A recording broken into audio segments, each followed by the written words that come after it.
of Zelophehad, I don't know if you remember, who had only daughters. And he had no sons, and the daughters were worried that their father wouldn't have any inheritance. And so they came up with a solution that in order for the inheritance to stay within that family, that the daughters of Zelophehad would marry people from that tribe, so the inheritance would essentially stay within that territory. But think of a couple who had nothing like that. No son, no daughter. And yet they would die, and their inheritance would be swallowed up by another. This was the estate that Manoah and his wife found themselves in at this point. And it would have been a disaster for the entire family with no one to carry on the work or the name of the family. And then in verses 3 through 5, we have the angel appearing to the woman and promising the woman a son. Now here we see that that the angel appears to the woman, and Manoah's nowhere around. We don't know where he was, perhaps because he had no children. She was working in the field, and Manoah may have been working in another part of the field. This kind of lines up with the text, because the next time the angel appears, we're told that Manoah's wife was in the field. So apparently she was helping carry the burden and the load of the family, as they had no children to help. Now, I just mentioned that in this culture, bearing a child was a blessing. But when the angel told her she was not only going to bear a child, she was going to bear a son, that would have been more of a blessing, because sons in that culture, they were the strength and the providers and the protectors of the family. If the father passed, the duty to take care of the mother and the daughters fell solely to the eldest son and to the other brothers. They were to provide and protect for that family, to make sure and to ensure that that family name and that inheritance would continue on. But more importantly, what I want to focus on is the fact that this angel tells this woman that her son would be a Nazirite. Verse 5 says, "Behold, you shall conceive and bear a son. No razor shall come upon his head, for the child shall be a Nazirite to God from the womb. And he shall begin to save Israel from the hand of the Philistines." Now, a Nazirite was a person that was completely and wholly separated unto God. They made a vow to God for a certain period of time. And we can read about the Nazirite in Deuteronomy chapter 6, verses 2 through 8. And I just want to read briefly, just so you can kind of get an idea of what a Nazirite was. God is telling Moses, he says, "Speak to the people of Israel and say to them, when either a man or a woman makes a special vow, the vow of a Nazirite, to separate himself to the Lord, he shall separate himself from wine and strong drink. He shall drink no vinegar made from wine or strong drink, and shall not drink any juice of grapes or eat grapes, fresh or dried. All the days of his separation he shall eat nothing that is produced by the grapevine, not even the seeds or the skins. All the days of his separation, no razor shall touch his head until the time is completed. All the days he separates himself to the Lord, he shall not go near a dead body, not even for his father or his mother, for a brother or a sister. If they die, shall he make himself unclean, because his separation to God is on his head. All the days of his separation he is holy to the Lord." Are you kind of getting a seriousness here of the vow of the Nazirite? This was not a vow to be taken lightly. Once a person entered into this vow, they were bound by it. And we see some of the restrictions of a Nazirite. If a person separated himself for a month or 6 months or a year, they weren't able to cut the locks of their head. They had to let their hair grow long, which we see why Samson had the long hair that he had. They weren't allowed to drink any wine, whether aged or new. In fact, they weren't allowed to even eat the grapes. They weren't even allowed to suck on the seeds or eat the skins.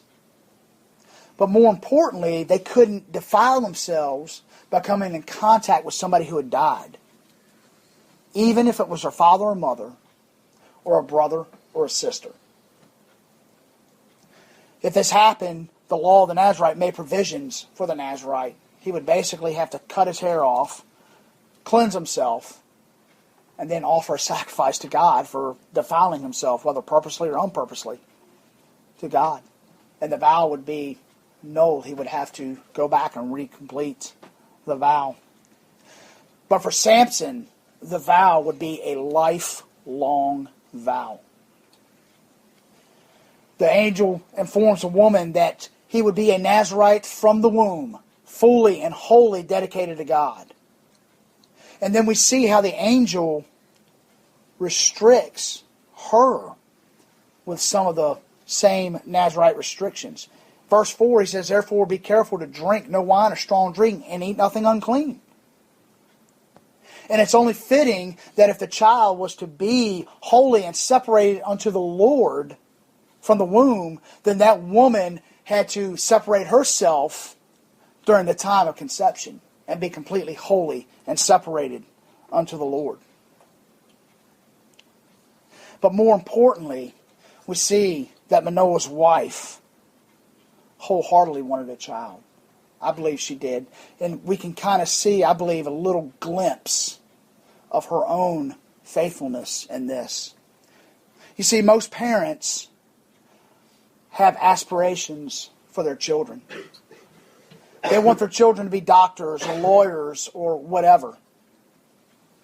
And so they take their children and they dump into their children all these vain pursuits, but never once think about asking God, how's this child to be lived? What do you want to do with this child?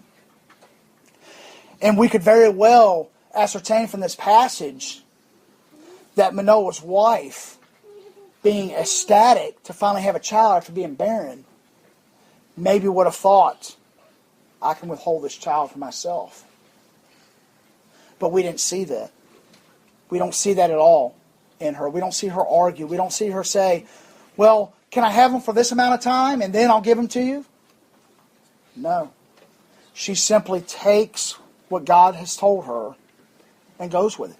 Much like Hannah. You remember the story of Hannah. Hannah wanted a son so bad. She wanted a child so bad. And she prayed to God and she said, if you give me a child, if you give me a son, I will dedicate him back fully to you.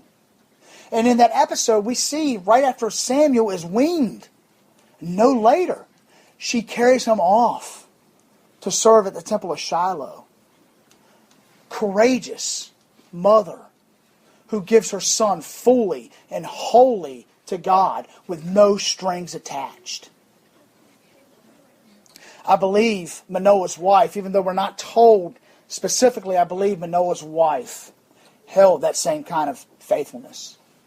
And we'll see, as we go further down, we're going to see a couple of things about this couple that give us a clue to that. Then in verses 6 and 7, we have the wife relaying the message to Manoah. So in those verses, we just kind of simply get a recap of the same event. She relays all the stuff that the angels told her husband, Manoah.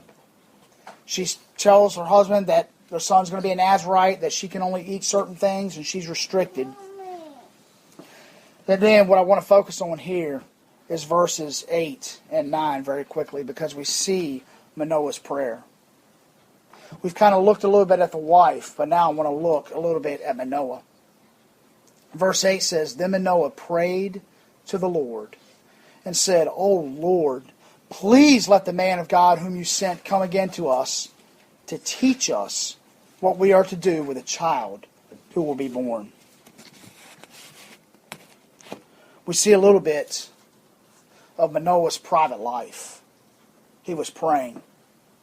Now, we're not told at this time that there was a priest for intercession to God for the people. There may have been, I don't know. But looking at Manoah's prayer and looking at the content, I think that we see Manoah probably made it a regular habit to pray to God.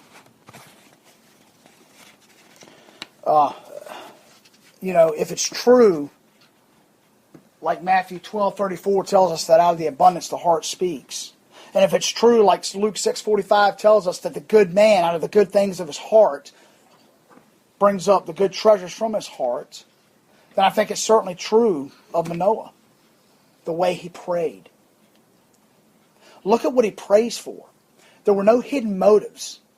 He simply says, Lord, let the man come back and to teach us how we are to raise this child. I think this speaks volumes. Manoah didn't have any other motive in mind but to rear his son, not as he saw fit, but as Yahweh had in mind. And we get this from his entreaty to learn how to teach this child. Now this word teach here is a very specific word. Okay, it's the Hebrew word is yarah. And looking at this in the ancient Hebrew lexicon of the Bible, now this is not like a regular lexicon, I just want to explain this. The ancient Hebrew lexicon of the Bible goes back before the block script of Hebrew writing and actually looks at pictograms and the way they communicated with pictogram writing. And this lexicon says this about this particular word with a pictogram. Listen to what he says. He says, the hand of a man is used for throwing, because the word actually means to throw. And he says, the hand of a man is used for throwing. A flowing of water in a river, a throwing of the finger to show a certain direction to walk or to live. The throwing of an arrow. The throwing down of water in a rain. And then this is where it really gets interesting. The word means an awe or a fear where one throws oneself to the foot of one in authority. Think about that for a minute. What was Manoah saying? Manoah was doing what every father should do.